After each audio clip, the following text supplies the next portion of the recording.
welcome to the Story and Critique Show. This is a stream where I read live stories and I do live critiques for members of the community. So whether you are a fantasy author, nonfiction, memoir, a poet, you got screenplays, we do it all. I've read exactly an average of about 200 stories. So if you want to get feedback on your stories, make sure to submit. By the way, I'm Kauffman. I'm on a mission to help the writers of the world make writing more accessible, more consistent, and just help us all elevate the writing process because I love all of it. Brainstorming, writing, editing, revising, marketing, publishing, the whole shebang. So come join us because we're starting right now.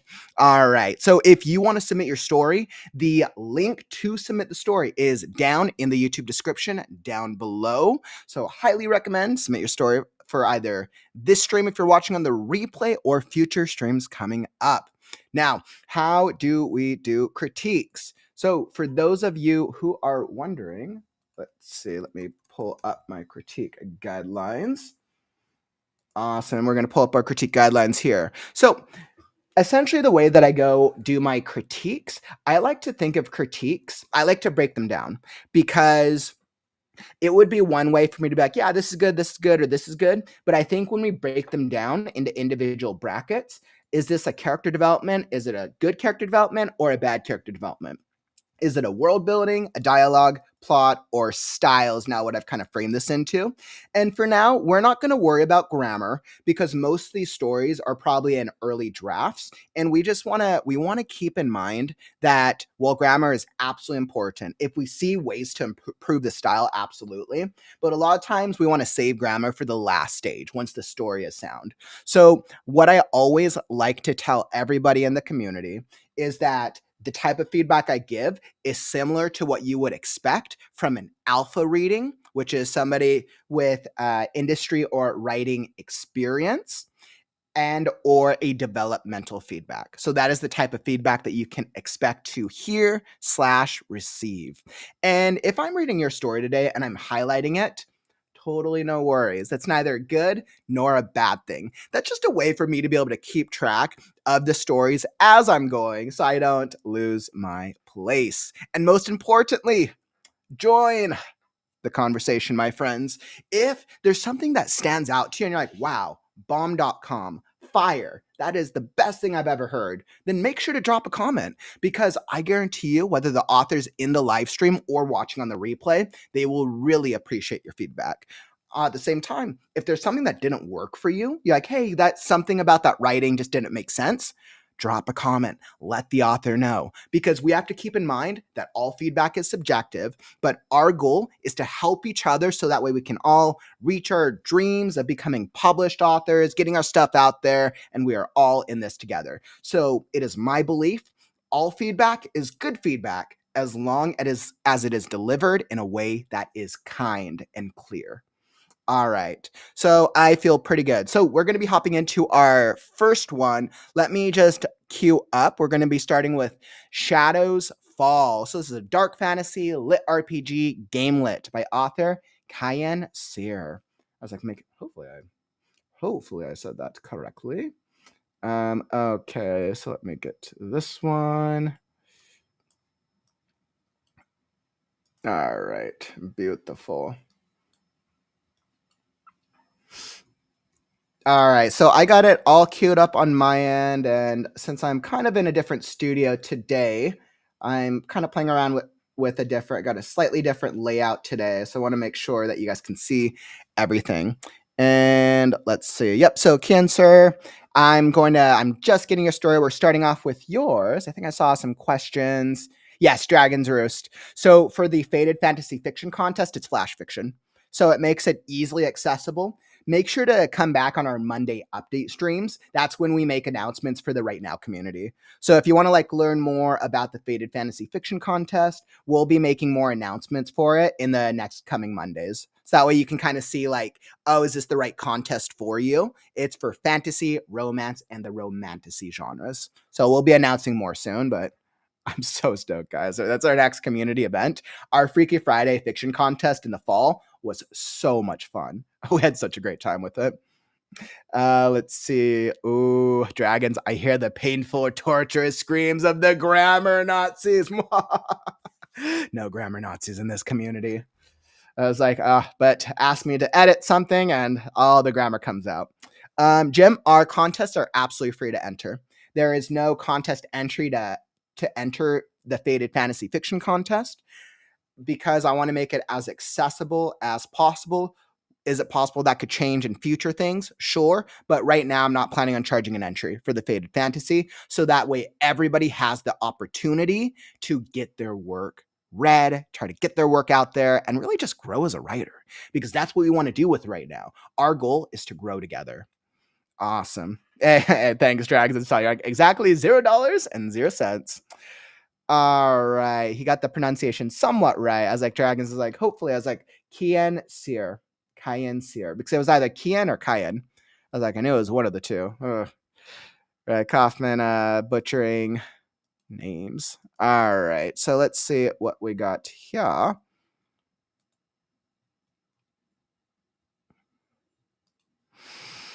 All right. So I want to make sure that I check my notes, and then we are going to be hopping right into it. All right. So as you guys can see, I got it pulled up here. We got the story all queued up to go. And I think I am all ready. Awesome. So it looks like you're looking for constructive criticism. So let's see. This is called let's get that title up one more time. It is called Shadows Fall. And we're just looking for some constructive criticism. The world is shattered.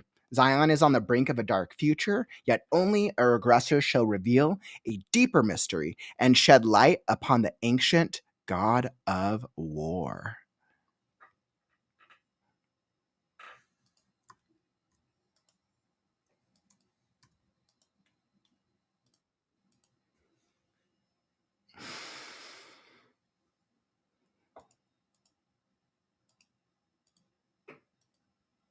Shadows Fall.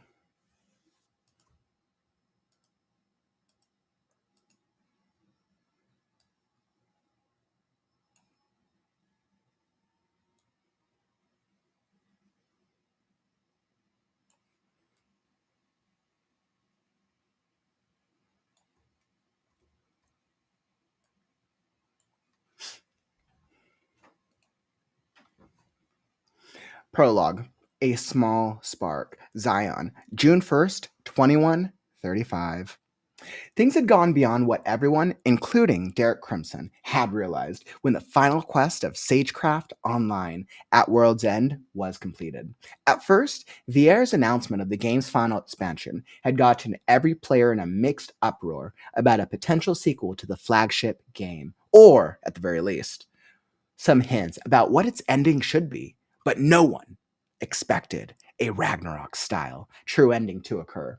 Derek had been the one to complete the final quest of the At World's End expansion, achieving a true 100% completion of the game's story. Yet, when he saw that fabled ending cutscene of the entire world being suffocated in the ravages of war and death, he wanted to scream at the developers for such a terrifying ending on their website. Sadly, when he exited his game pod, he had been treated to a far more horrific sight.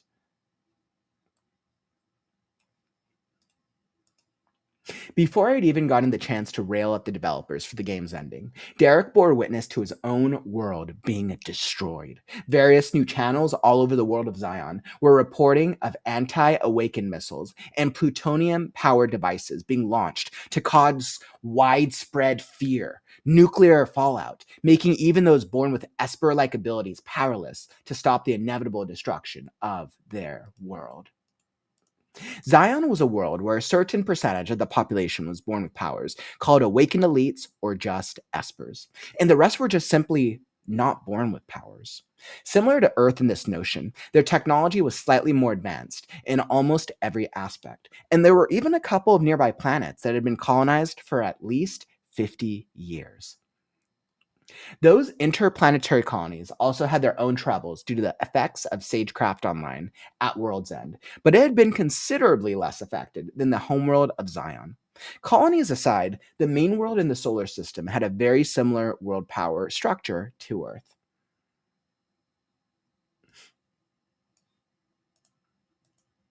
There were three major world powers and more than a dozen minor countries spread across the entire planet. The three major world powers of Zion are the Zionic Republic, Helios Empire, and United Federation. Remember these world powers for later, since they will be important to the tale, all right? Anyways, back to what's important for this part of our story. Derek was not remarkably high on the ranking list for players across the entire game of Sagecraft Online, being only within the overall top 100 players. Yet, he had been able to reach the true canon ending of the At World's End expansion before all the rest. Like most of the people who played the game, he started playing around 3 days after the official launch of Sagecraft Online and got a slightly rougher start to the game, considering that, like most people on Earth who play games, he didn't have a real social life. Derek had spent literally 10 to 12 hours a day playing Sagecraft Online and grinding experience points to make his levels go up high while upgrading his gear regularly. The only thing that made Derek truly different from most others in the leaderboards was the fact he was what other MMORPG players would call a lorehound. Lorehounds are essentially players who would dive headfirst into the story of the game that they played, whether it was character dialogue, some abstract lore on an examined item, or solving mysteries that had either very high or very little lore relevance. They were also part of a community of players who would set up walkthrough guides and fun trivia facts for fellow players who enjoyed the game they played. Even though Derek was a lorehound, he considered himself a true completionist, where he would attempt to discover literally everything he could do inside the games he played. This playstyle of his would prove to be beneficial for him later on, but for this first time, Derek had no idea what was happening.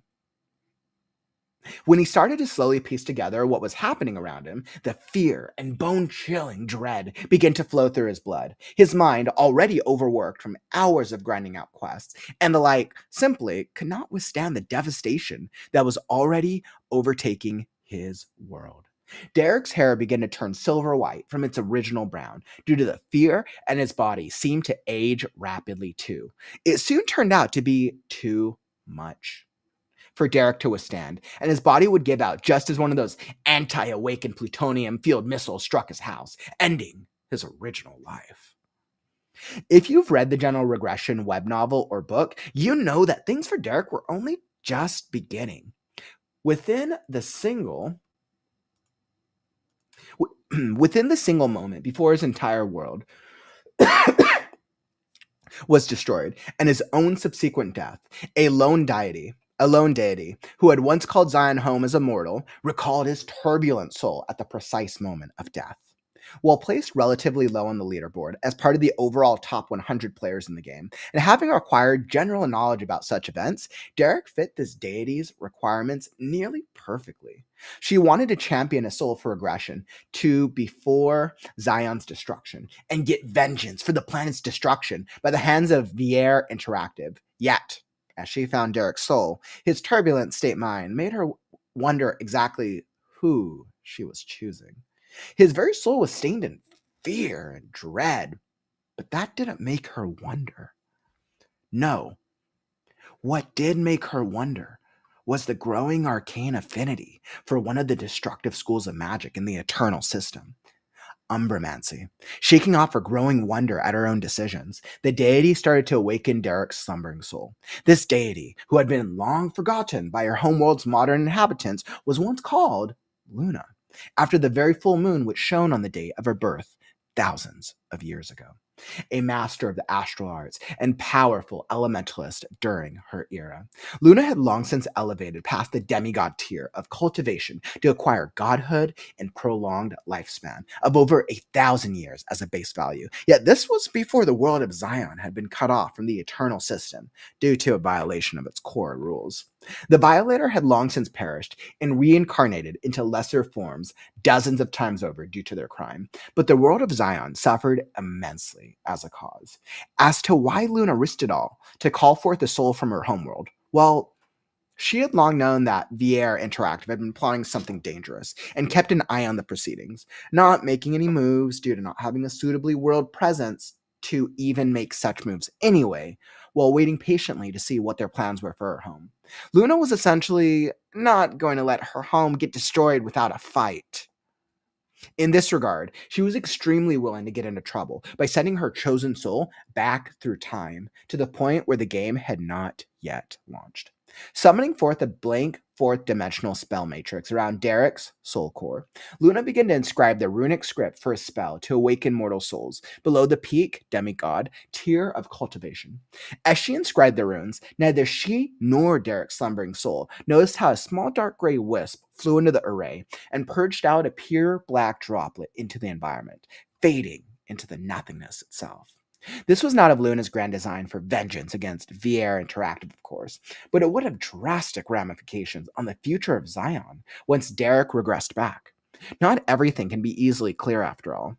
It would not take too much longer for Luna to inscribe the final rune onto the matrix, completing the spell while also pacing the regression array into a prime state and begin to awaken Derek's slumbering soul using the divine tongue. Luna spoke aloud the word awaken to make Derek's soul core stir in its slumber.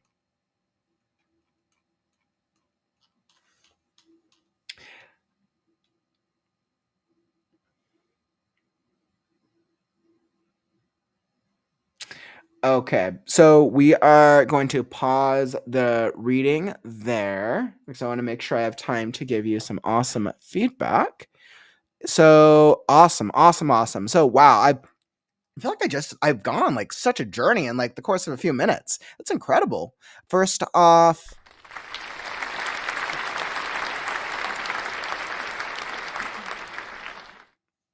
awesome. So wonderful, wonderful, wonderful. So, first off, thank you so much for submitting. I feel like I experienced so much that happened throughout the course of that chapter. We got a lot of world building. So, I feel like we got an exponential amount of world building. I'm so intrigued by this game. It's kind of like this game world. I feel like we were getting some information about the game and then the information about the world that's taking place outside of this game world, which I want to say, like, I forgot what the name of the company was, but I feel like there's definitely a lot going on, which is super cool. And I think world building was definitely its strongest. We got touches of character development. We absolutely got moments of character development in there. And I could tell the next part we were about to get to was probably focusing on, it sounded like, Derek and Luna, and we were probably about to get a little bit more into the back and forth and cementing us in the present moment. So overall, I thought that was really, really cool. I think stylistically, I think there's a really unique style. So Dragons, I have to highly, highly commend you that you have a very unique writing style. And we kind of saw it. There was a couple moments where we kind of saw it like poking out throughout there. And there was a few moments where I could tell you were doing a fourth wall break, which I loved. I actually want more of that. I want more of that. So I'm going to go into some of the things I think could be improved, but I definitely think the world building was so awesome. I think world building and style were definitely on point. So I think that was really, really awesome.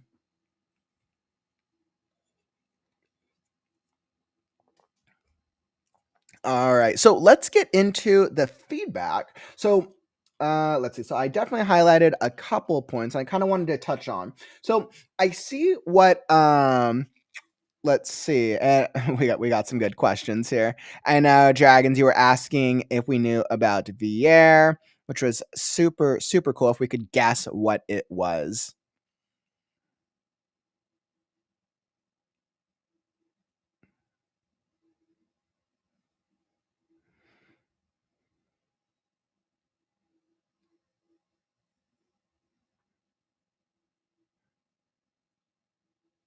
Awesome. Yeah, I could totally get that from the series. I could definitely tell there was a lot of fourth wall breaks. So I think something that definitely came to mind, or something that stood out. So I feel like we were getting a lot of explanation about what was going on in the world. And I know some, I see some in the chat were talking about the exposition, feeling like a bit of an exposition dump. So when I pull myself back and I ask myself, do I feel connected? Do I feel connected to any one character after reading this was just a couple pages? And right now, I'm I don't feel any emotional connection with anything. I'm intrigued. I'm very intrigued because like I'm a gamer, right? Being a gamer, I love this type of thing. Like this is such a cool thing. I admit I haven't had the chance to read too much lit RPGs or lit fiction, but I would love this because I've been a gamer my whole life. So I think as an intrigue perspective, this is definitely doing all the right things. But the challenge is from an emotional standpoint. I don't feel connected to any one character, and I think the reason that is I think the reason it is because the way it's being delivered is meant to be an overview summary of everything that's going on in the world, right? You're giving us a setup for like, okay, this is the state of the world, this is the state of the game, and this is what's happened. Now, I think it can work because I think there's actually a couple things you do that are really interesting. A lot of readers, when they start reading a book, if they get too much exposition, they may just tune out. With exposition, especially when it comes to world building, readers don't want to feel like they are being told, they don't want to feel like they're being told about what's happening to the world. They want to be pulled in through the character journey. But you did something very, very cool here. And I actually want to see way more of this. Let me see. Let's see. I'm going to making those. Where was I know? Okay, so look at this paragraph here. There were three major world powers and more than a dozen minor countries spread across the entire planet. The three major world powers of Zion are the Zionic Republic, Helios Empire, and the United Federation. So this is exposition. Sure, that's fine. And then remember these world powers for later, since they will be important to the tale, all right? We're like, wait, what? Like, because up and before this moment, the first about was that page and a half of this, of which this is much bigger text. So the first up until this moment, it was just exposition of really telling us like this is what the world's about. But this was the first time where we get personality, and we're like, okay, so somebody is telling us about this from a future moment, which tells me that as the reader, the present moment, this is actually all taking place in the past. If I am having a narrator or I'm having somebody who's saying like, okay, remember these world powers for later, so since they will be important to the tale, right? This tells me the present moment is way, way in the future. And since the narrator is probably the protagonist, then they are telling us about what has already happened. So exactly, right. You're like, he's got a clue of what is going on. Dragons, what I would actually do if I were to like work on this myself, this is like, you have such a cool world here. I want to see more of this. I think you should play heavily into this. For me, this is kind of like the Deadpool thing where Deadpool like breaks the fourth wall and he's doing his thing. I want to see more of this because readers treat exposition like vegetables. Readers don't want their vegetables. And you have to find ways to be able to balance it out. So that way readers don't feel like you're giving them vegetables. You want to sprinkle in this style of ice cream and treats and goodies. And I think if you do more of this, I think it will help make the reading experience more. I think it will just make it smoother because remember what you want is you want your reader to feel an emotional connection. This, if I saw this in like, or something similar to this in like, I would even start something like this. Where did it go? I would even start something like this in the very beginning. I would do something like witty in the first line because then the reader's like, wait, what is this like something? And like, because it's stylistically, it's fun. Stylistically, it's fun. So I think that would really help with the exposition. Some people do love world building, but doing the exposition, it's just hard. It's hard. So you have to figure out ways to make it to make it a little smoother, because at the end of the day, you want somebody to establish an emotional connection. So I think that would help with your world building first off. So that way it won't feel as much of a dump. Not dump bad. Dump is like exposition dump. So let's see. But what we have of the world is cool, right? So it's basically you're telling us about how this player Derek is basically was like the one who was the completionist, had a 100% it. By the way, I'm a completionist. I totally resonate with that. I like almost want you to like make me feel, and I think you can actually achieve this with your style. It's hard to do, but because you have the setup for it, I think you can actually get the reader to feel something for Derek as our narrator. I think if you introduce Derek and then you're like, Derek had been the one to complete the final quest of the At-Worlds expansion, and then instead of the 100%, which, I mean, you could frame it. Derek had been the only one to 100% the World's End expansion, right? Like anybody who's a gamer will understand the terminology, and then you could use an M dash and then be like, but you're probably a gamer, aren't you? You don't need me to over explain this for you, you noobs. Do stuff like that. Do stuff that disrupts the reader, and they're like, wait, what? He's talking to me personally? You will pull them in 10 times more. And they're like, wait, is this Derek? And like, you want to disrupt. And I think that is the key to success here, because like, I'm so intrigued by this. I really want to know what this story is going to be more about, because I'm so excited. So when I'm going into some of these bits here, let's see. Sadly, when he exited his game pod, he had been treated to a far more horrific sight. So narratively, like, this is interesting. It is interesting. It's like, okay, so he completed the game before he had even gotten the chance to rail. Okay. So, and I think what I would also do, because you're giving us no, it's break the fourth wall, break the fourth wall. I want more fourth wall breaks. Guys, if there's anything that Deadpool has shown us from the past movies that came out, people love the fourth wall break. Do the fourth wall break. Like people will probably love that. I don't know if that's a trend in RPG, but I would highly recommend fourth wall breaks. I think that's awesome. And it's because you're already doing it. I say you just play into it. Before I'd even gotten the chance to rail the developers game ending, Derek bore witness. Okay. Yeah. So this is what I wanted. So we got the game world, and then we got the real world before he even had the chance to rail out the developers for the game's ending. Derek bore witness to his own world being destroyed. And this is crazy. This is so crazy. Making even those born with Esper-like abilities powerless to stop the inevitable destruction of the world. So, this is what I would recommend, because you're introduced in my first book of the series. There are fourth wall break. Okay. Yeah, and is so Dragons, tell me, which book is this of your series? This is just series basics. Okay. So Dragons, tell me, which book is this in your series? Is this the second one, or because I know you have other books in the series, it sounds like. How many books were there prior to this one? Let's see. Book 2. Okay, cool. So there's one book out. Okay, awesome. So that means the reader already knows about Esper-like abilities. They are already aware. So something I'm curious about, Dragons, is a lot of this exposition. Did a lot of this happen in book 1? I'm kind of curious, because there's a lot that happened. I'm wondering, is a lot of this like a recap of book 1? I'm very, very curious.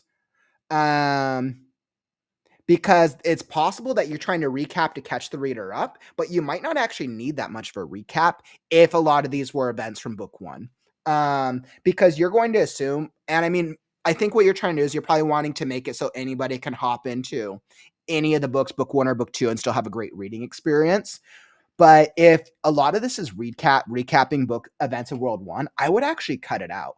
Or not even cut it. I would just minimize it to like one paragraph if you're doing a recap, because what's going to happen is your reader's going to read the first book. They're going to get to the end. They're going to read the second book, and they're going to start being like, yeah. And they're going to start reading, it's like, things had gone beyond what everyone, including Derek Crimson, had realized when the final quest. They'll start reading this first paragraph. Let's see. Things had gone beyond what everyone, including Derek Crimson, had realized from the final quest of Sagecraft. Like, oh, you think the plot of book 2 is the big plot of book 1? Oh Lord, you have no clue. Sounds like you're really upping the stakes, which is super cool. I love that. So that tells me that the world stakes are probably so much bigger, which is super awesome. But no, so my question is, oh, and granted, guys, this is a prologue. So once again, this is a prologue. Book 2 is telling about Derek's story and the mystery. Book 1 is the intro to the entire multiverse. Okay, cool. So then this is all new information, and then we're also keeping in mind that this is a prologue. So we are keeping in mind this is a prologue, my friends, and we do remember. So like, Dragons is following standards for prologues. But yeah, so as a prologue, something you might have to accept, Dragons, is if people feel like it's too much of an exposition, they'll scan the first paragraph and then they will just skip to chapter 1. A lot of readers will do that because they'll be like, I don't care about the world. I just want to get connected to the story. I just want to get connected to the main character, and I want to read the story. So I think that'd be another recommendation on adjusting the world building here. But it sounds like because you have so much going on, it's all necessary. So let's see, what do we got here? And I think from book 1 is introduced the MC and ML, the series on with start of mini. Okay, cool. So I think what I would do here is I would make a divide between him exiting his game pod. So because you're basically setting up, essentially what you're doing is you're introducing two separate worlds. You're introducing the game world and you're introducing the real world. So I would just transition this a little bit more. I would go, before he even had the chance to rail at the developer for the game's ending, Derek bore witness to his own world being destroyed. So I would actually just re-paragraph this slightly differently. And I would do something like this. In the real world, or in the world of 3024, I don't know, whatever the year is, I would actually set it up like this because you're introducing two worlds to us and you don't want a chance confusing your reader because you've introduced them to the game world. Now, realistically, your reader, like, they read book 1, they probably won't get confused, but we want to make it as easy as possible for someone to be a reader. So I would just make sure to set up once we start talking about what's happening in the real world. So that way they don't have to like reread it a few times, like, wait, was that missiles in the game world? Was that okay? So we just make it a little easier for them. Let's see, elites. I love this whole Esper elite magic system. I'm like, I want to learn more about that. I'm like, yes, Esper's magic, sign me up. That sounds cool. And the rest were just simply not born with powers. Okay, so I think then the question I have as a reader, so we have a game world, but then in the real world, a lot of bad stuff happens and there's magic. There's magic in the real world and then there's a game world. Okay. So the let's see, examines a world where a certain percentage of the population is born with powers. Let's see.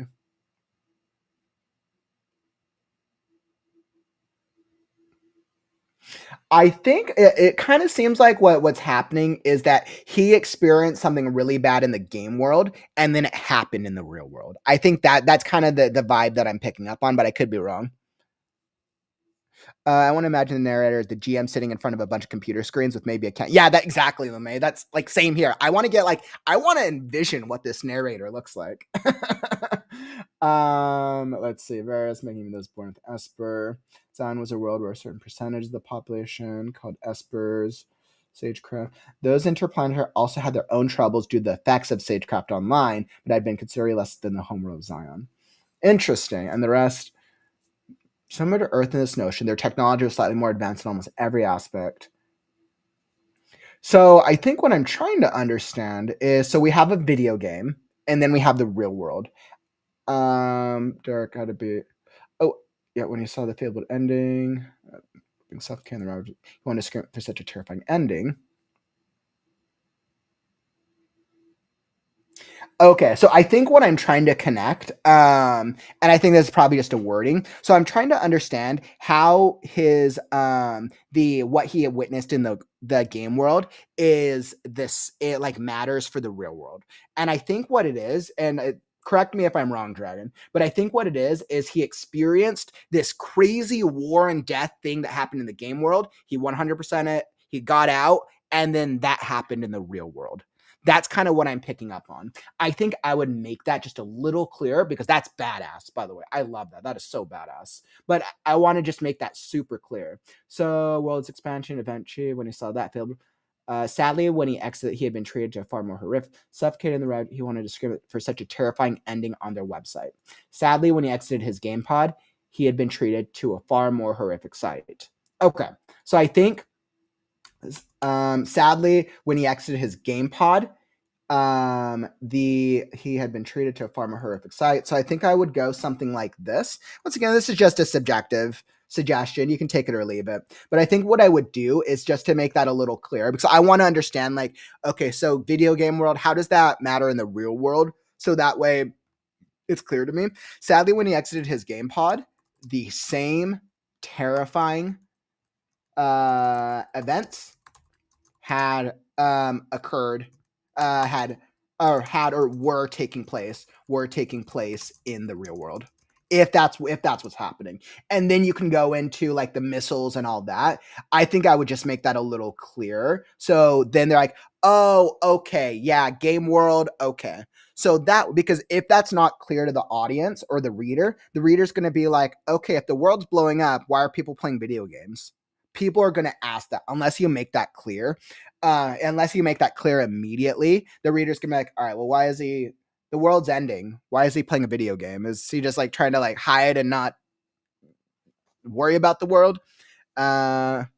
Oh, I mean, that's super cool. That'd be super cool, LeMay. MC gets reincarnated into the game world after the real world gets destroyed. That's cool. I know, like a Matrix type vibe, which is why I think the world is so cool. Like, I want to know more about this world because I think the world, I can tell, I can absolutely tell, Dragons, like the amount of world building you've done in this is absolutely incredible.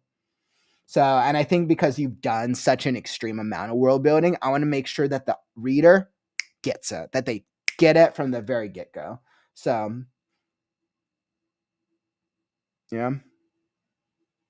Gotcha. Yeah, because I totally understand that. You don't want to drop any spoilers. Totally understandable. Okay. Completely understandable. Dragons, that happens all the time with my book with Last Scarecrow. People are like, okay, why is Scarecrow doing this in the world? And I'm like, oh, well, technically that's what the book's about, him exploring what's happening. So I totally understand that. No need to worry about spoilers. Yep. So I think I think that's like my biggest piece of advice. Dragons, I'm going to move on. I mean, there were just a lot of things that I loved. MMORPG players would call a lore hound. I love that. It's such a gamer thing. I love the completionist stuff. And then it's more of this style stuff. If you've read the General Regression web novel or book, you know that things for Derek were only just the beginning. Breaking the fourth wall, I love that. More of this. So that's kind of more of just like the same feedback. But yeah, I think, Dragon, that's all that I got for you today. But I would say, once again, I'm so intrigued by it. And I would highly recommend, like, if you want more feedback, Dragon, and if you ever want to kind of talk through some of this feedback, and the same goes for everybody, if you want to talk through some more of the feedback, we can always talk through, like, hey, maybe we can do some more critique or some more feedback outside of the live streams. If you want to you can keep submitting this for the live streams. The Story and Critique Show will always be free. This is always a free opportunity.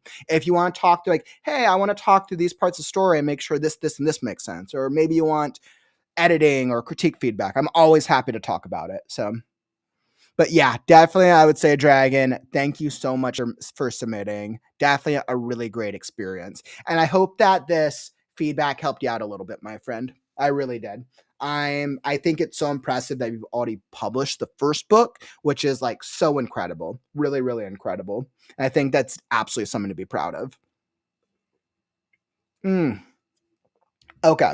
So on that note, I want to make sure I didn't miss, let me hop back into comments. I know we had a couple of people hopping in, which was super cool. All right. I know, Drowning, I saw you hopping in the middle there, my friend. Welcome.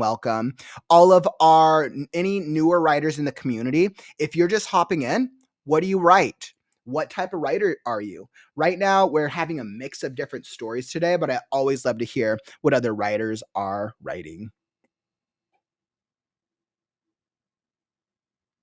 Oof.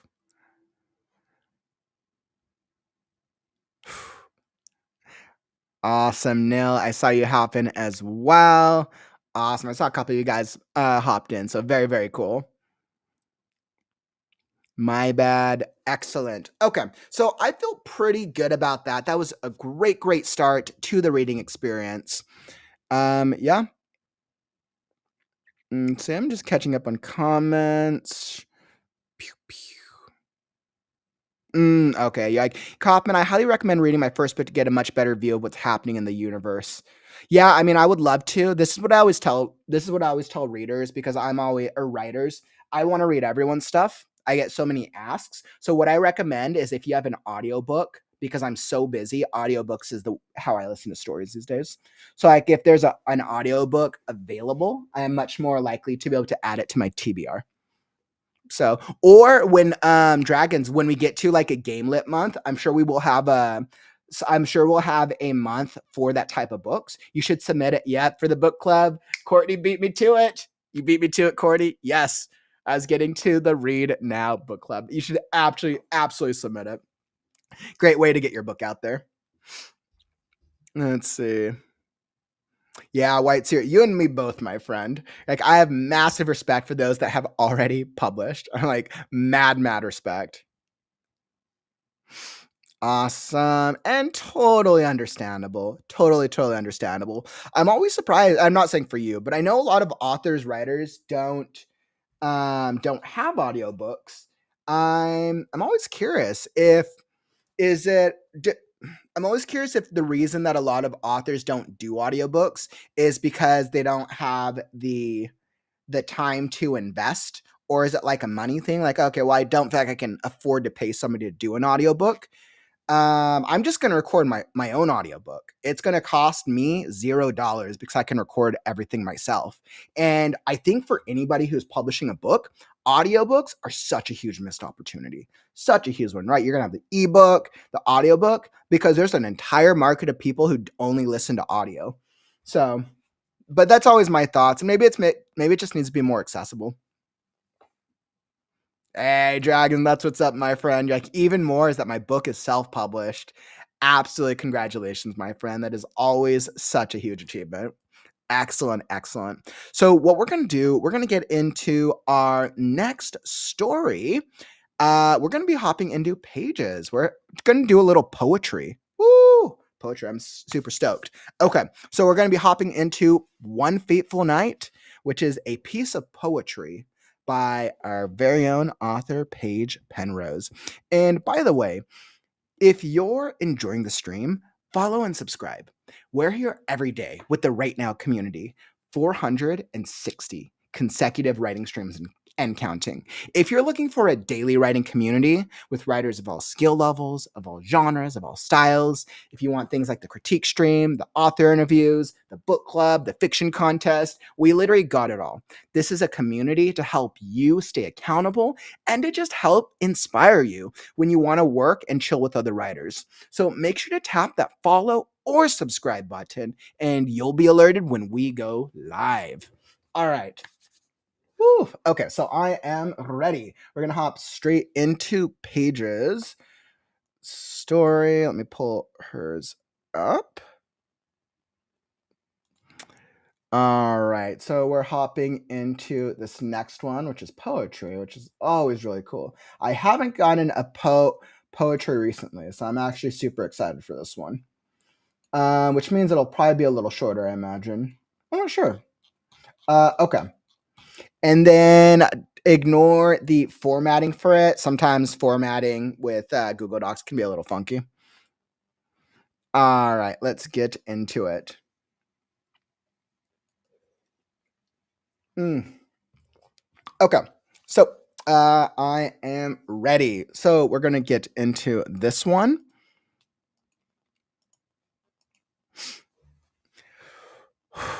And Dragon, I saw that you were asking about submitting to the book club. You'll be able to submit it for a month when we pick the genre for the month to be of your genre.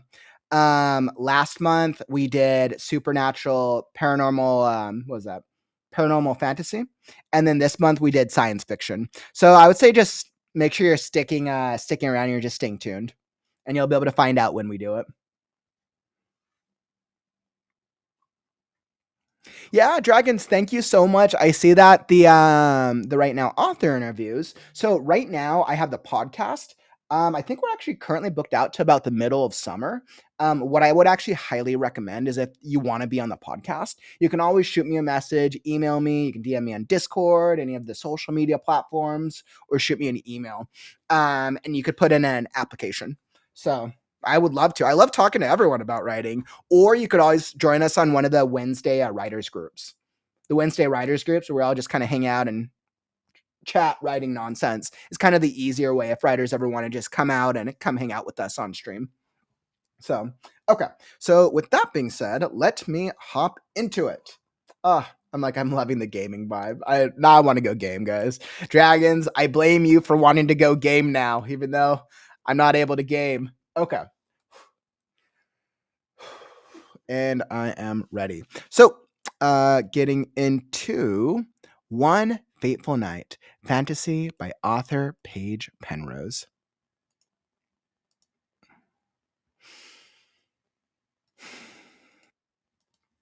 Under the hawthorn tree, bounded by wishes, two strangers did meet one Beltane night. A young lady heard a captivating melody. Whilst tying her wish upon the tree, on the other side stood a charming sight. A young, tall gentleman stands in the moonlight. His fingers danced across the chords of his harp. An otherworldly yet radiating song rippled through the air. It was so beautiful and serene, it'd bring tears to an angel's eyes. As he finished the last chord, the sound of applause caught him off guard. Slowly, he turned to find a fair maiden against the tree. Once their eyes met, fate bound their souls. A night of merriment and dancing, the sun began to wake. It was time for the man to depart for home, but he made a promise to his beloved that they'd meet under the same hawthorn tree. Each Beltane night, she couldn't understand, but when the sun's rays shined over him, to her surprise, a pair of wings shimmered in its glow.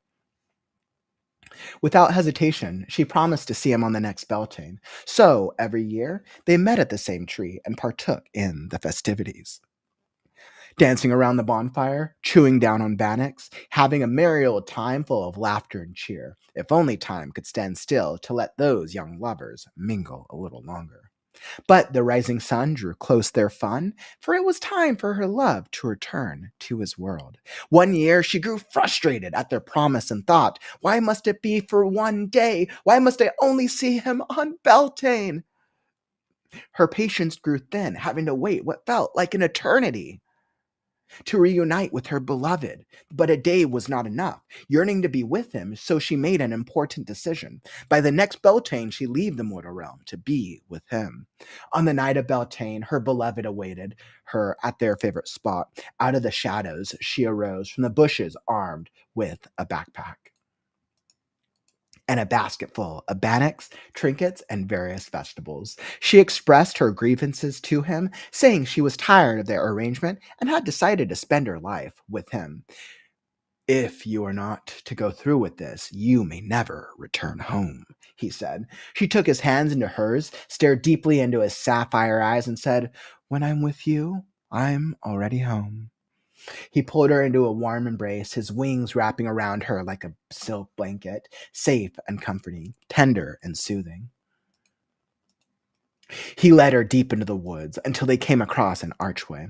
A shimmering light rippled through the air, forming a translucent mirror. On the other side rested a luscious kingdom, the Fae realm. Hand in hand, the lovers courageously walked toward the gate, stepping through the threshold into the unknown, where they can spend their lives together forever. End reading.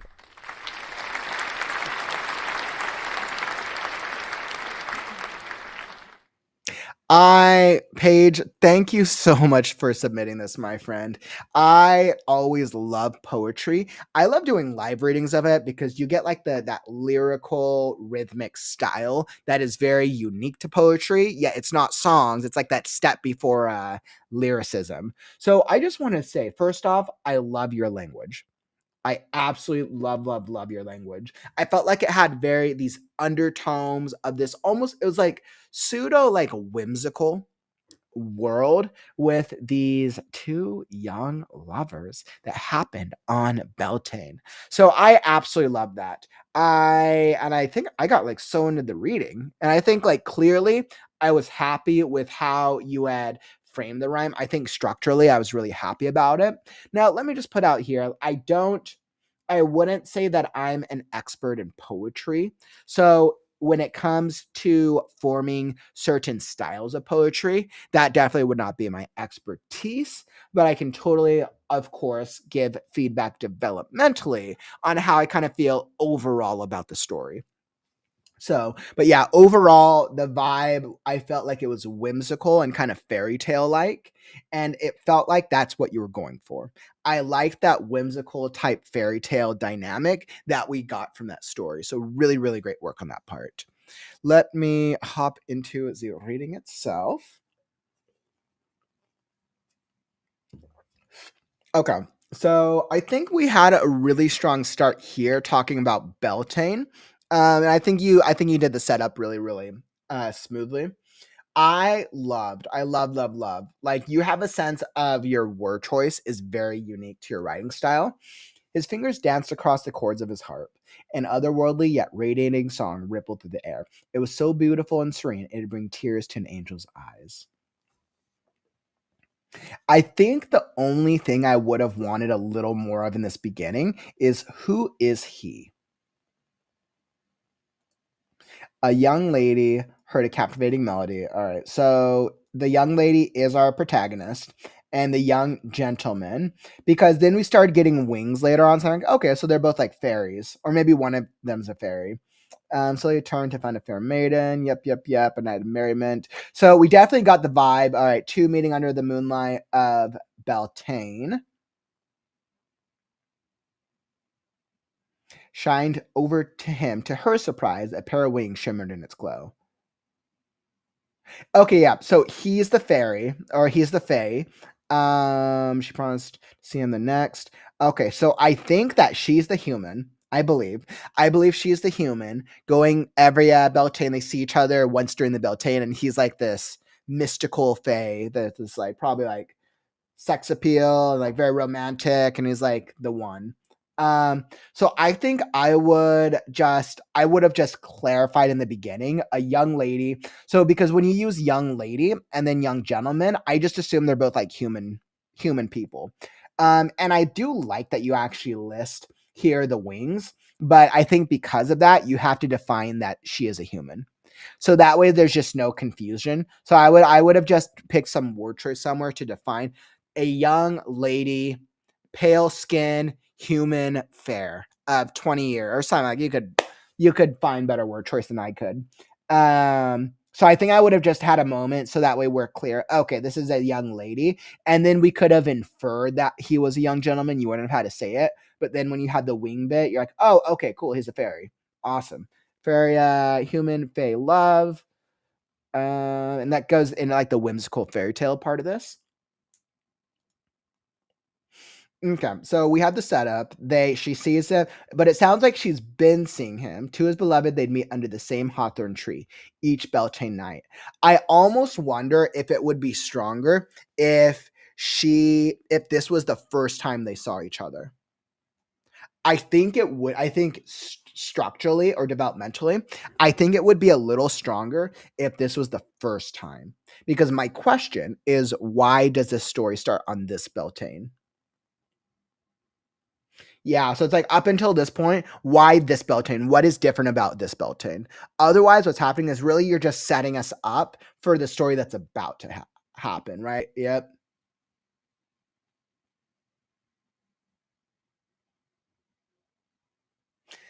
Okay, so this is really the real tension point. This is when the story changes. And we've gone like a couple verses, give or take. So I do like the setup. I think the setup is important. I think what I would do is I would condense this setup and have like the first Beltane, which is really the present moment, be I would just get to hear a little sooner. So that way because we want to have some type of conflict a little sooner. So that we're like, okay, why can't the human lass and the fairy gentleman come What's happening this Beltane? So, why must it be for one day? Why must I see one Beltane? Yep. Yeah, and I think that would actually make it a little stronger. So because then you would open with the world, and then her, maybe she's like coming from a gray world where everything sucks, and then she meets a romantic fae suave gentleman, and he whisks her off her feet, and she gets to fly, and yeah, like that. I would love that too. So I like that, and then we have some type of conflict. But she's like, oh well, why must it be why must it be once a year, right? So then there's the conflict. Yep. On the night of Beltane.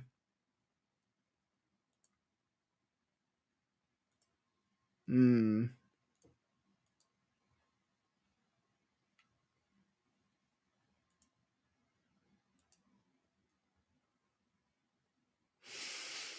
Okay, so then essentially she's just upset that she can only see him once a year. And then he's like, okay, the only way we can be together is if you come back with me to the Fae realm. Why must it be for one day? Her patience grew thin, having to wait what felt like an eternity to reunite with her beloved, but a day was not enough. So then I think what I would do is I would add a climactic moment between her telling him and him saying, well, then you would have to come to the Fae realm. I would actually increase the tension. If you are to go through with this, you may never return home, he said. I think I would have her actually say no the first time, and then she regrets it once he leaves. So then she has to wait a full another year. Or maybe he said you can make it romantic. He'll be like, if you go with me, you will lose your human form and never return home again. I cannot take your humanity from you. So, one year, if you think, or like, wait, think through this 1 year. And if true love survives 1 year, you will wait for me. Something like that, right? And then you have that year being like the climax. You may do that in like what's it called? A sonnet, not a paragraph, there's a word for it in poetry, but you do that in a beat, and then you had the climax of they come back together, and maybe he doesn't show up at first thinking that she's not going to stanza. Yes, White, thank you for that, stanza. um and then you have them come back together, and maybe he like shows up late, or maybe she gets to the year, maybe she has grown throughout the year of waiting, and she's like, oh, you know what, I actually like the human world. So maybe she almost doesn't go, but then something, she's like, oh no, but I've always wanted to be a fairy. Or maybe true love, maybe she really did fall in love with him. So then you could have that stanza of she runs to him, and just as he's about to go into the portal, he looks, and their true love's connection happens, and then he takes her, and that's the end. So I think that's what I'd recommend. I think it's just adding like two more stanzas. I think shortening the beginning and then adding this other stanza, I think will really heighten the climax. I think that would really up this to the next level. So awesome work, Paige. Thank you so much for submitting, my friend. Wonderful. Absolutely love that. I always love getting poetry. And awesome. That is what I got for this one. So thank you very much, Paige. Thank you. Woo! All right. So we're gonna move right on to the next one. It looks like we're really playing into gaming today. So our next one is going to be an excerpt. It's a purpose from fantasy game lore. I'll see if you guys will be able to actually guess what game, because I know we have some gamers in the community right now.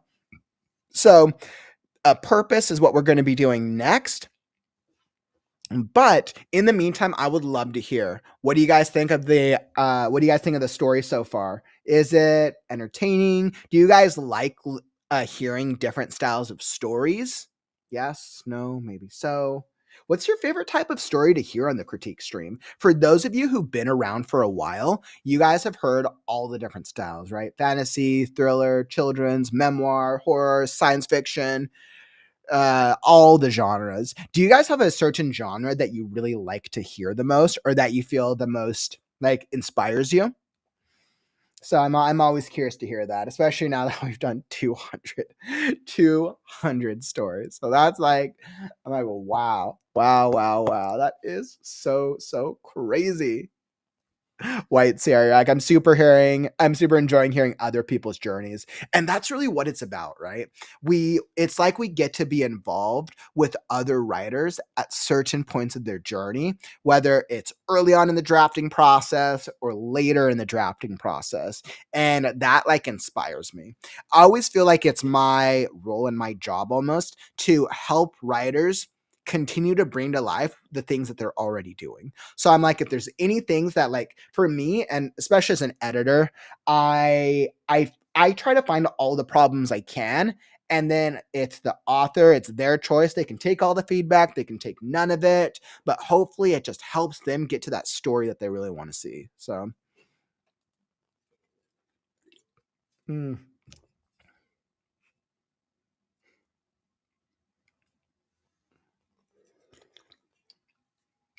I saw you hop in the chat as well, Holistic. Always love seeing you in here, my friend. You and your you do a lot of poetry, which is really cool.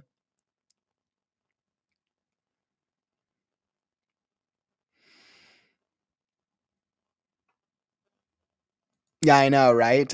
Poetry isn't normally my thing, but the Beltane spell, and I think I don't know if there's an I in it. I think Beltane is Beltane. I believe, but I could be wrong. I'm pretty sure, but it might have been a style. It might have been an intentional style choice, though. I'm not sure. I'm sure Paige will probably check this out on the replay. I imagine.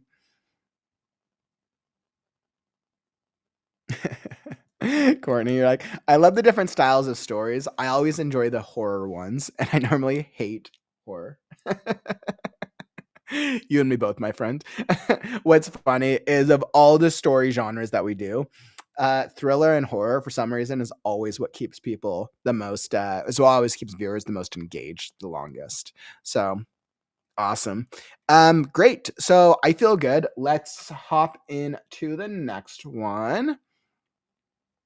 We're going to move right along so we can try to make some progress here. So we're going to be moving right into purpose. Let's see if I can get to this here.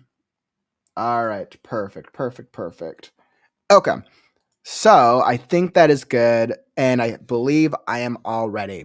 So for all of our gaming fam here, let's hop in to the next one. Awesome.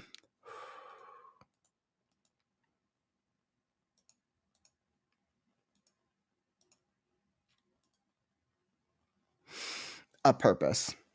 Fantasy game lore by author Veiking. A purpose.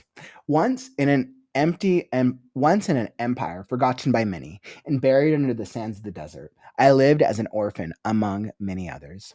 Deprived of my parents by war, I lived only to see another sunrise. I stole, fought, and survived. Until one day, a man, a general, noticed me in the streets of Shurima as I tried to steal a bag of gold from him. He radiated an aura of confidence and conviction that I had never seen before. I was convinced that I would be punished for my crime. But instead, he reached out to me and offered me to fight under his command in Shurima's army. I accepted. I would rather risk my life in battle for something than to starve in the streets. And so that same general took me in. He fed me, trained me, and I followed him into every one of his battles. Under his leadership, we marched in our thousands into countless wars. Any of the soldiers would have willingly given their lives for him. He led us so nobly and honorably. I always stayed by his side. His speeches about honor and the glory of our empire gave me something I never had before: a purpose. When he was finally chosen by the priests for the ritual of ascension, I stood on the steps to the great sun disk and watched with pride as the man who had given me a meaning in life became one of the god warriors. Although his appearance had changed and his mortality taken away, I and all the other warriors continued to follow him into battle as if he were one of us. Years later, when I was wounded in one of these battles, he rushed me, grabbed my doomed body, and flew me back to the capital as fast as he could. He convinced the priest that I too deserved ascension. And so he carried my broken body up the steps himself and laid me at the foot of the sun disk. A bright light descended upon me, and my body was filled with ancient magic as I too joined the ranks of the ascended. For years, I fought side by side with my general, now more as brothers than as military leaders and followers. But then we were sent to fight in Ikathia against what the magicians there had summoned into this world, an enemy that could not be forced to surrender, who was so incomprehensibly terrifying that little by little, more and more of us fell into madness. Even my general, who was the best of us, was not spared. When the war was over, something inside him had broken. Our emperor had fallen, and the remaining god warriors fell into a war that threatened to destroy the world itself. I could I continued to stand by the side of the man I once knew, but he too changed.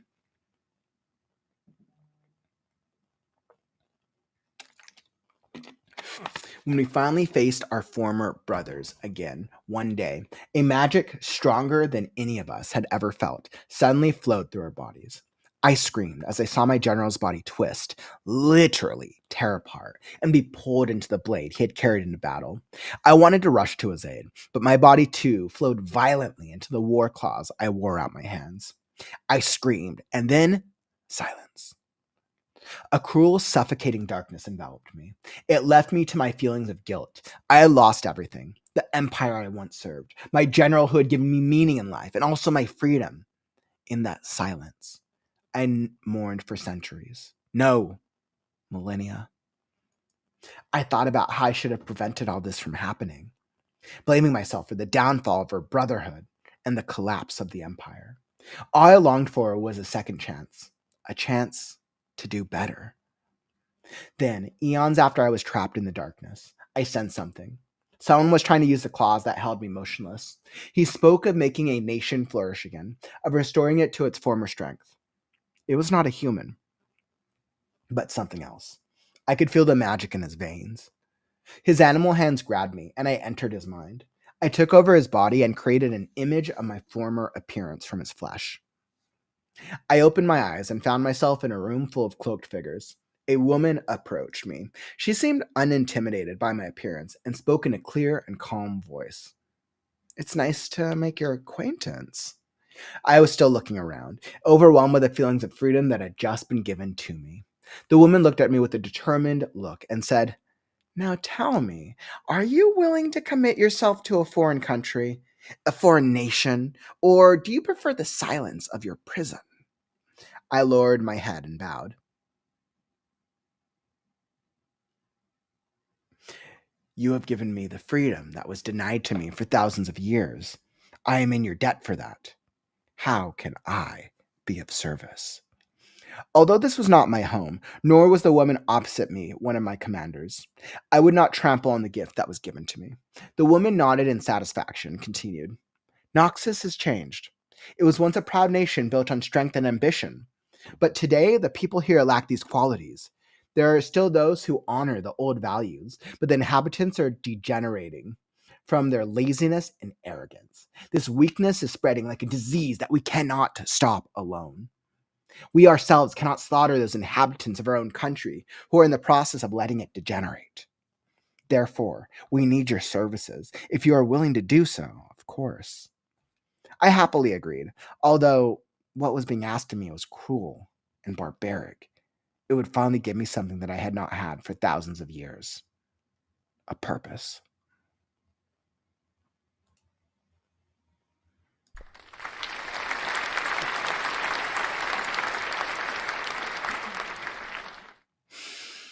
All right. So I feel like there's definitely a lot of character development and world building for that one. And I wanted to make sure that I got it right. Give me just a second. Make sure. All right. Okay, perfect. So I wanted to make sure that I got the game right. So this was definitely, so it was a game story develop. It was like a character development for League of Legends. So for anybody who is a League of Legends fan, this is from that universe, which League of Legends is always fun. It was always a fun game that I like to play. So I thought that was very, very cool. And of course, we've got in all this stuff with Arcane, which was really, really cool. So I'm sure there's the lore in the world is very, very interesting. So when I think about that piece, I think we definitely got a lot of character building for it.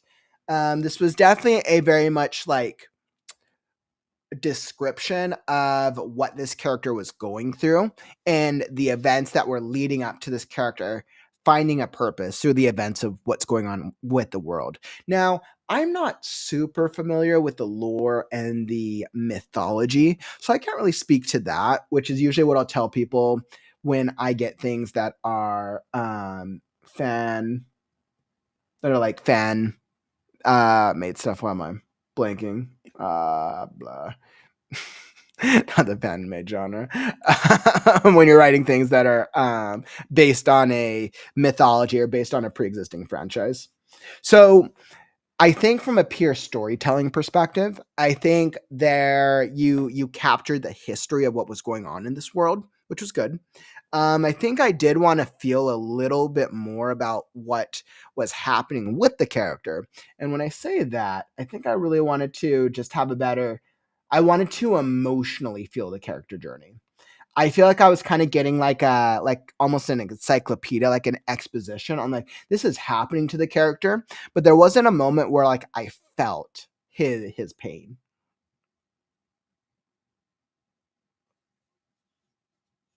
Let's see. Until one day a man, general announcement, and as I try to steal a bag.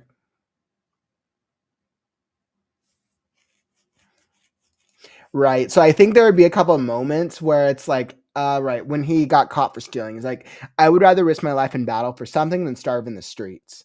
How does he feel? So he is obviously he doesn't want to starve, but how does he feel about this? And I think I almost want like some type of emotional connection. Um, I've starved in the streets my entire life. I would much rather I want to become a king. Or I want to become a warrior, or I want nothing. I have no purpose. So I think I would have wanted like a little bit more, maybe interiority might have been a nice touch to this. So that way I could feel a little bit more closer to the character. But that could be a subjective thing because you're really just giving us an overview of how this character is grown and developed.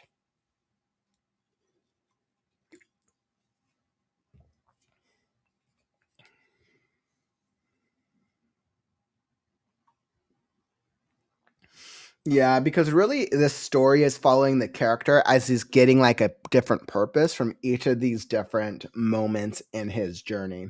So he gets a purpose from this one leader throughout his war period. hmm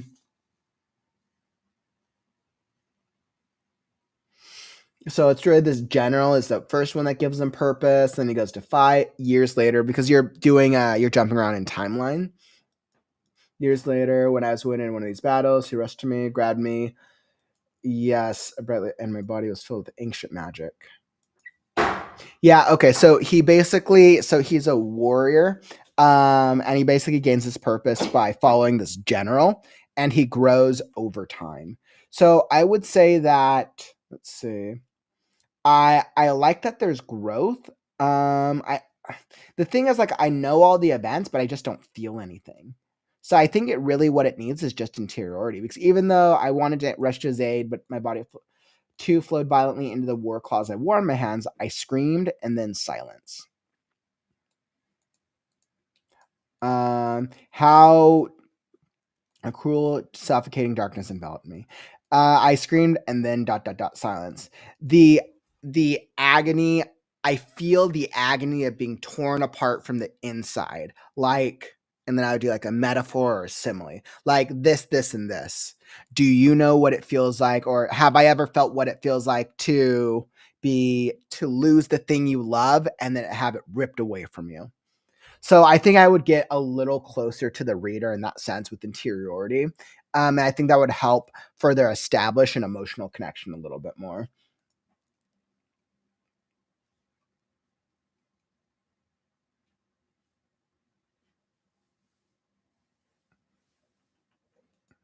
The woman was interesting. I mean, the woman was definitely interesting. I think I want to know a little bit more about her. I'm gonna tell the people here like these qualities.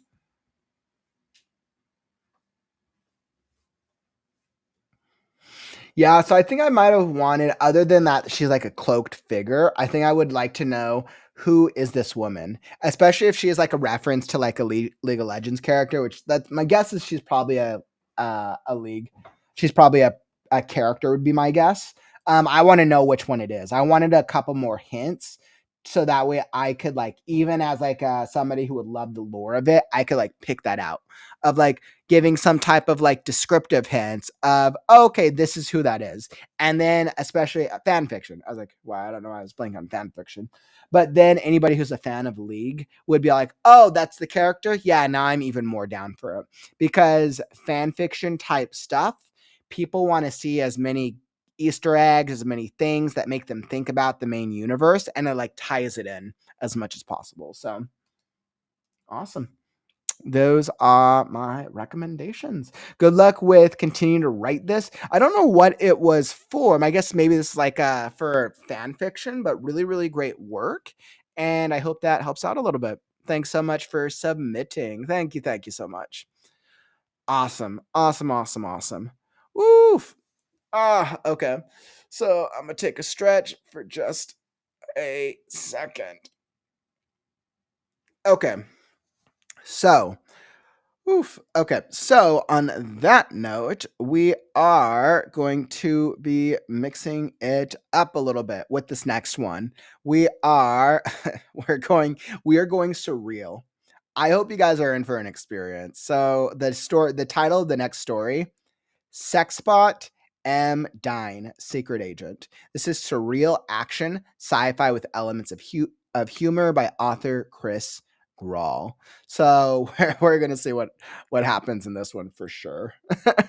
So I'll be pulling up this one next. I'm like, what the heck am I about to read? So I guess we're about to find out. We're going on a journey together, my friends. And by the way, Chikon, welcome, welcome. Thank you so much, my friend. Anybody who's just hopping into the stream, welcome to the Story and Critique Show. This is the 40th episode of the Critique Stream, where I do live readings and live critiques from writers in the community. So if you want feedback on your story, make sure to submit now.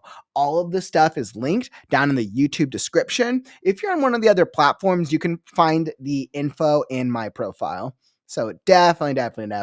Chikon, like, no way, I've been looking for something like this. Yeah, Chikon, you've come to the right place. This is a daily writing community. And definitely, like, if you're ever wanting feedback, if you're ever wanting help with your stories, let's see. For the record, I do not have time slots in the critique show number 8. So, Courtney, what you're saying is out of the 39 episodes I've done so far, I missed the time slots on one of them. But thanks for the heads up. I think I'll have to figure out. I'll probably need to do some type of record keeping at some point because it's really cool. I'll make a note of that though for sure.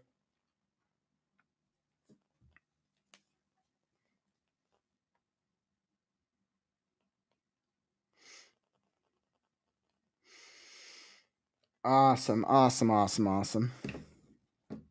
Aw, Courtney, that's your bomb.com, Courtney. You're so awesome.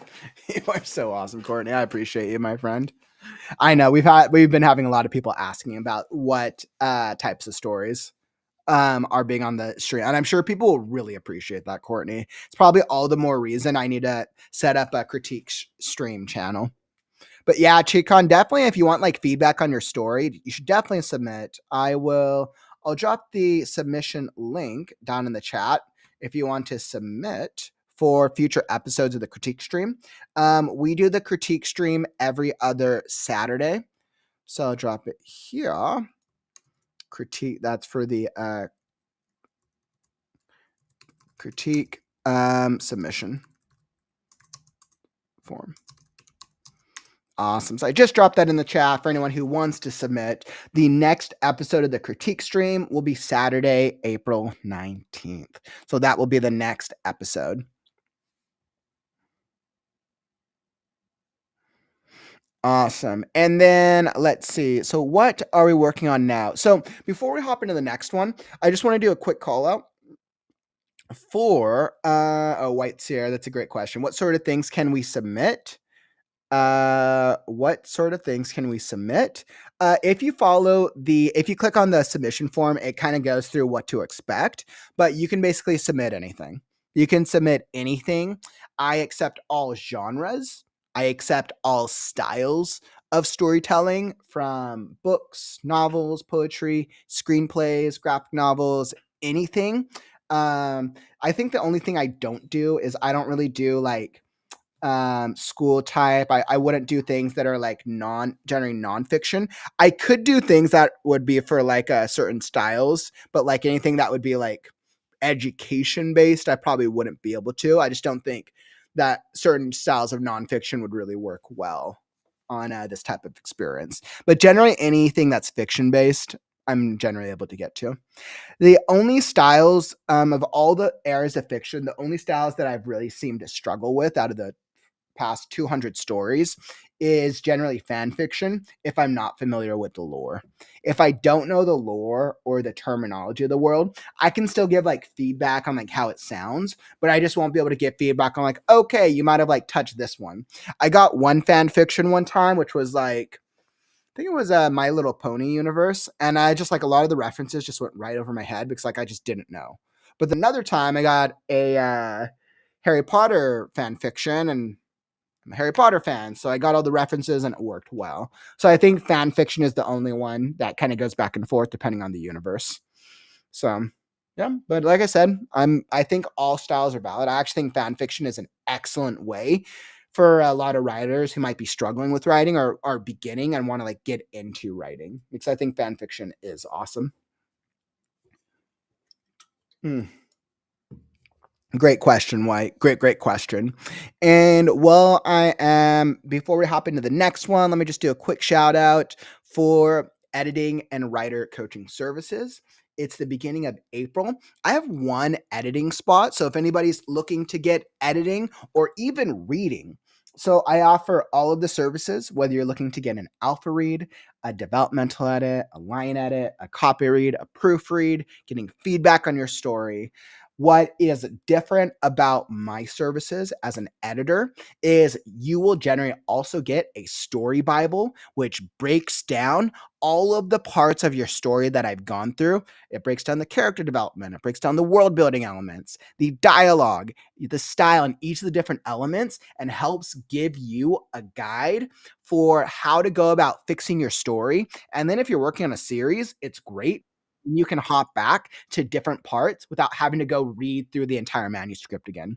Story Bibles save time. I also offer every new client, I offer discounts. So I offer discounts, I offer all the things. So definitely highly recommend signing up if you're looking for editing. Okay.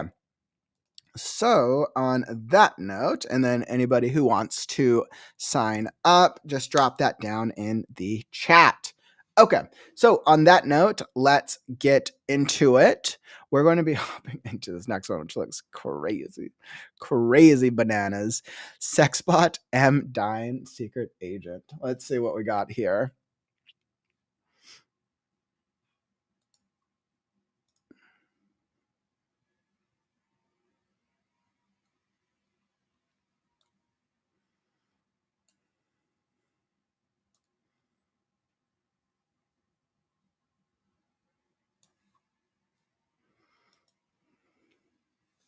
All right, and we are all ready. Okay.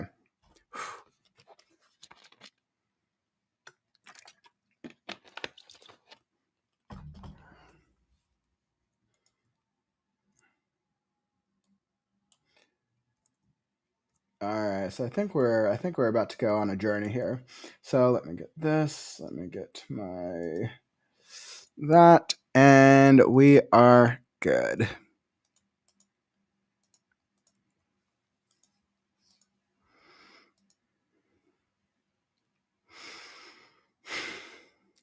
Sexbot Em-Dyne, Secret Agent. Surreal action sci-fi with elements of humor, by author Chris Gall.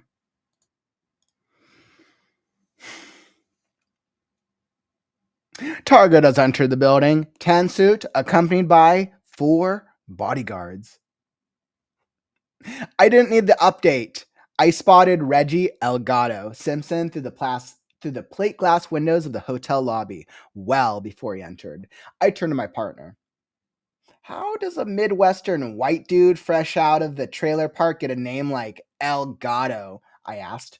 My partner, Barbie, switched from operational mode to play mode. She leaned in and seductively whispered, Ken, you know that Simpson has had extensive dealings with the Mexican cartels. He could have picked up the moniker for any number of reasons.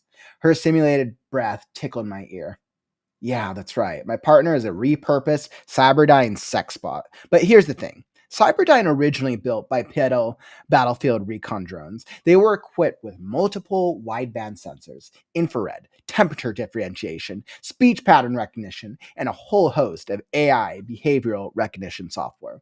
This made them well suited to gather intelligence. And when the government contract for the recon project was awarded to another company, Cyberdyne almost went tits up. Pun intended. However, these same sensors and software programs, which made the robot extremely good at reading human behavior, could be applied to other purposes. Cyberdyne capitalized on the new growth industry in robotics, physical AI companions. Their new catchphrase, life in plastic is fantastic. Did I mention that Cyberdyne used the original Battlefield chassis for their first run of commercial bots? That's right. Titanium alloy frame with fully integrated servo muscle fibers. My girl kicked ass when I could keep her focused. Barbie, Mission Protocol Alpha 1, subject to be taken alive, collateral damage choose to be minimized. Target is Reginald Simpson. Confirm, I said. She sat back and pouted. You're no fun. I stared at her. Fine, she said. Target is Reginald Simpson. Minimize collateral damage. And I am fun, I said. No, you're not. The problem with Barbie is that she prioritizes her secondary coding. Yes, the pleasure bot coding is secondary because the combat applications are needed for full behavioral analysis. I don't know what kind of kludgy programming they use to make it work, but it does work, sort of. Now, I could be an ass and say that she's just a bot, that she doesn't have feelings, she's simply following algorithms, but that would be wrong and dishonest. I care for her and I want her to be happy because she often exhibits feelings of regret and remorse after some of our operations. I try to minimize that. I took her hand in mine. Where's Reggie on the wanted list? I asked. Reginald Simpson is listed at 154 on the Bureau's most wanted list. Convictions? Barbie paused as she queried the database. Murder? Trafficking in narcotics? Money laundering? Human trafficking? I cut her off. Is he a bad man? Yes, he is vile and bereft of any redeeming qualities. He is a mad dog that should be put down and never mentioned again. A chill ran down my spine. No matter how many times I'd seen the change, it always filled me with dread. She was switched on. Operational mode in full effect. Nothing would stop her once we started. Alpha 1? I asked. Alpha 1 confirmed. I let out a breath. Barbie would play by the rules. If she responded with an Omega code, well, that doesn't even bear thinking about. A coquettish smile played across her face. Silly Ken, did you think I'd go Omega without your permission? I knew she was reading me. She'd know if I was lying. With Barbie, honesty was always the best policy. I trust you completely. You're my doll. It's just nice to know we're on the same page. Good, she said, then completely off subject. When this operation is complete, I want a new outfit. She leaned in, whispering again, something just for us, something pink. I shuddered again, but for a completely different reason. Barbie, I need to focus, I said. If one didn't know what to look for, her posture and attitude would look the same. Her hand slipped from mine and she surveyed the lobby, scanning for threats. I recognized the shift, and it helped snap me back to the world of impending violence. Subject is entering the elevator, as per cycle of life established by surveillance. Ready, I asked. More for me than for her. Ready, she said. Reggie Elgato Simpson had no idea what was coming. I gave the go order. Come on, Barbie. Let's go, Barbie. And reading. And that was oh my goodness.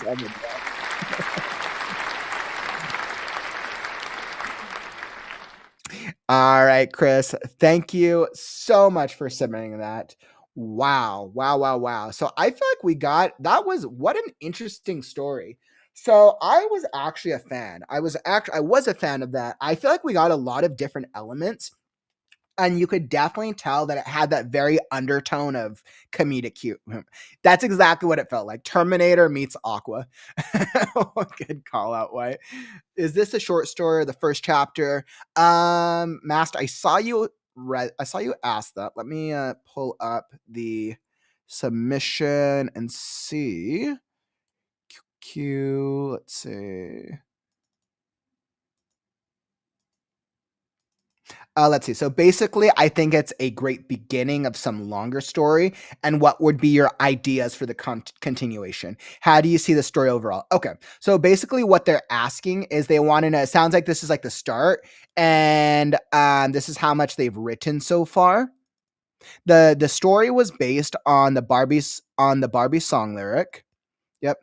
The story was based on the Barbie girl songs lyric. However, it was turned into a proper sci-fi action movie.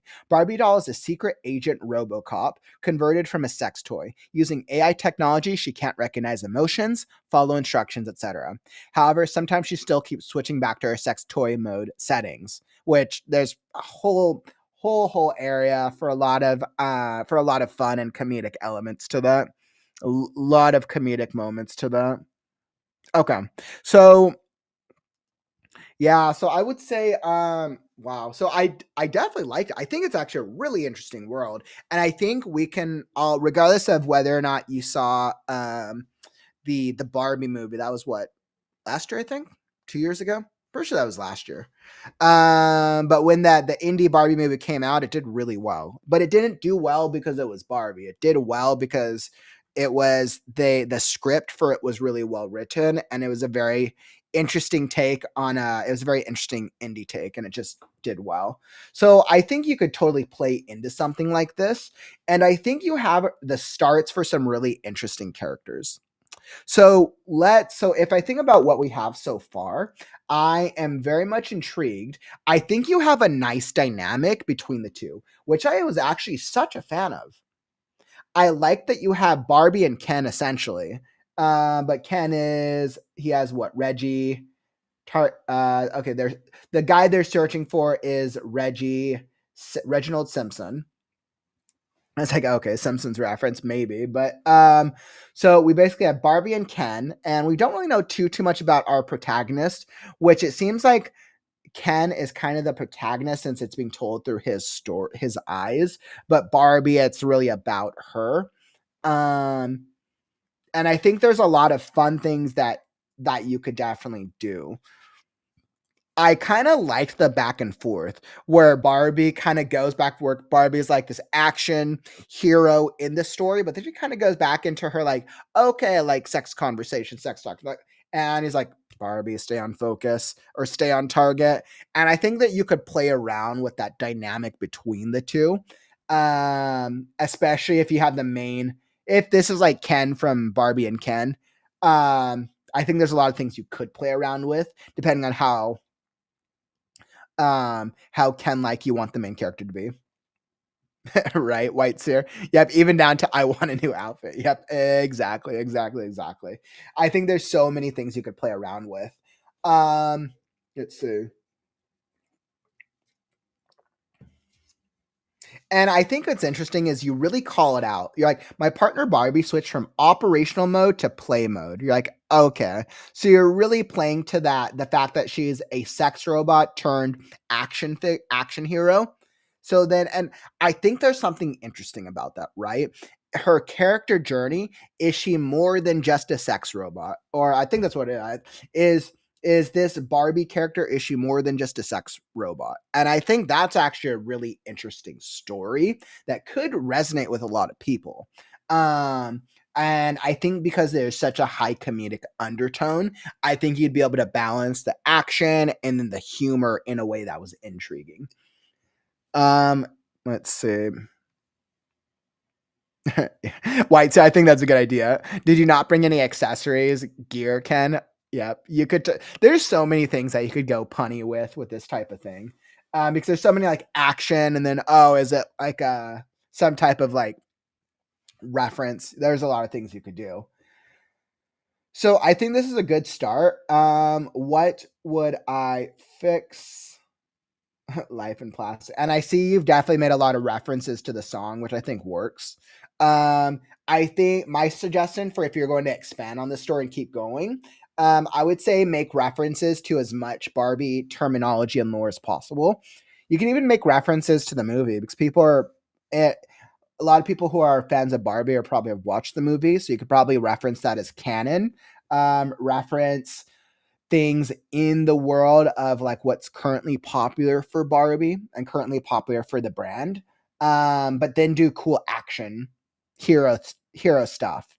So I could totally see this as they're going. This is like an action story where they have to go and continuously like maybe they go kill different bad guys of the week, or maybe they have to go up against one bad guy, and they're just kind of like going through a series of plots. You could add an undertone of like a thriller undertone and make like the mystery of like, all right, who's the real bad guy? Because you do kind of play to this like mysterious Mexican cartel antagonist in Reginald Simpson, I think is the bad guy.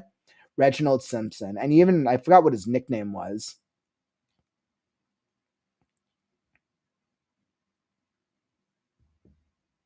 Yep. And Captain on the new industry in physical AI. And it's interesting because even though they're going after this Reggie Simpson, you kind of set up Cyberdyne in a way that they're kind of like not a good company. Elgato, yes. I think that's what was funny. So like you could do a thing where each villain you're chasing has like a really like weird, crazy nickname, and maybe the bad guy is actually Cyberdyne.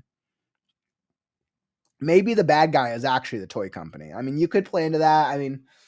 Actually, you might want to do something more original than it being the toy company, which technically the AI. And because there is such AI in this, you do have the opportunity to make the story a commentary on AI if you really wanted to, depending on whoever the bad guy is. So I think there's definitely a lot of directions you could take it, whether you want it to be like action, whether you want to go more like a thriller type, okay, is this a mystery? Who's the main bad guy?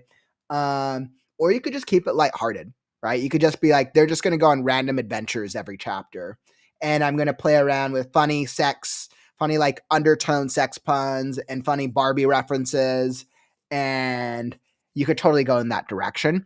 I think it just really boils down to what type of story do you want to tell and what are you going to have the most fun doing? Because there's so many directions, but at heart, this story, based on what you've shared, the regardless of what direction you take, this story feels like this is the journey of how Barbie understands and tries to identify, is she anything more than just a sex robot? That is the story at heart. And it's told through the eyes of Ken, whoever Ken is. We don't really have too much about Ken yet, other than that he really wants to stay on mission. And maybe that's what it is. Maybe Ken's supposed to be very normal, so he's contrasted against Barbie. So awesome. But that's what I got for you, Chris. Thank you so much for submitting, and definitely like hopefully you keep working on this. I would love to see how this evolves. So definitely a really, really fun story. Really, really cool, my friend. Thank you so much for submitting. Woo! Awesome. Okay, so let's see. On what do we got? All right. So that was great. We got another good little reference. Awesome. So on that note, let's see. So where we're at right now, guys, we're kind of at the moment. So we're about 3:23. I'm gonna have to wrap up for the day. Like I said, I have to keep the stream a little shorter than the normal 3 hours that we go, because I'm traveling. So because I'm traveling, I got something. Kauffman taking a pseudo vacation out of 460 days of streaming. So I'm going to be wrapping up our critique stream a little earlier today than anticipated. But thank you all for submitting today, and make sure to submit for our next stream. Our next critique show, like I said, will be Saturday, April 19th. So we'll definitely be sure. And then next weekend, we'll be back with the story. We'll be back with our author interview for the ReadNow book club. And then the podcast will be back as well. So, but I'll make those announcements on Monday. So thank you all for joining today. It's been a really, really cool critique show. I can't believe we've done 40 episodes of this. I can't believe it. The story and critique show is one of the first popular ones that we did. Now, as I look towards creative writing in the Morrow, if you don't want the fun to end, go check out the Reading Sprints for Storytellers playlist, linked down in the YouTube description down below. It's a playlist of all the Story and Critique Show episodes. If you want to check out previous episodes of the Story and Critique Show here on the ReadNow YouTube channel. So definitely go check it out. And if you like the stream, tap that button on your way out. Help us show the algorithm that writing streams are cool. All right, my friends, it has been great. It has been awesome. But unfortunately, that brings us to the end of the stream. Don't forget, words are wind, but stories are forever. I'm Kauffman, and I'll catch you on the morrow. I'll be back and streaming at TBD, so after I get back. So I'll probably be streaming early evening tomorrow. Come back and join me tomorrow, and we'll get some writing sprints in. Take care, my friends, and I'll see you on the morrow. Right now. Right now. Right now. Right now. Right now. Because it's time to write now. Right now. Right